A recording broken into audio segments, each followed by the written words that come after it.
My brother Tony makes the best chocolate chip cookies. Baking is definitely not one of my talents. My name is Frank. I'm a geneticist, a scientist who studies genes. Oh, not these kind of genes. Genes.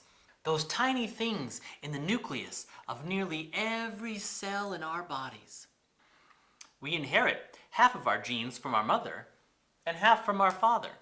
Genes provide instructions for making all the different kinds of proteins your body needs. They act like an instruction manual for how your body grows and develops. Genes determine whether you have curly hair, blue eyes, if you're allergic to peanuts, even your personality type. This test tube contains clumps of real genes from human cells. Can you believe? This is what makes you, you. My job is to identify specific genes and figure out what each one does. We're learning more every day about how genes influence who we are. And here's something to think about. Did you know that all human beings have just about the same DNA? Now wait just a minute, Frank. We're identical twins, which means we have the exact same DNA, but we're so different. How do you explain us, Mr. Scientist?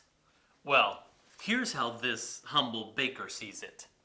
I think that genes are more like a recipe for how we turn out, rather than an instruction manual. I mean, each time I bake these chocolate chip cookies, I use the same family recipe that Grandpa gave Mom and Mom gave us. But each batch is different. And why? Because of things like oven temperature, the weather when I'm baking, even which pan I'm using. And even in the same batch, each cookie is unique.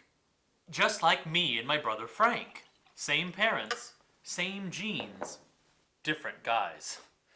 And why? Because the environment and the choices we make in our daily lives influence who we are. And thank goodness, I don't think the world is ready for two of you.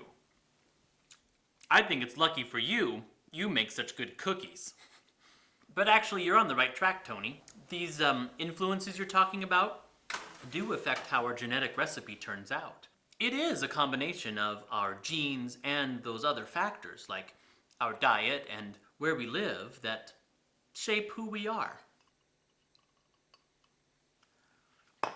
It's a good thing you got me around for the scientific explanations.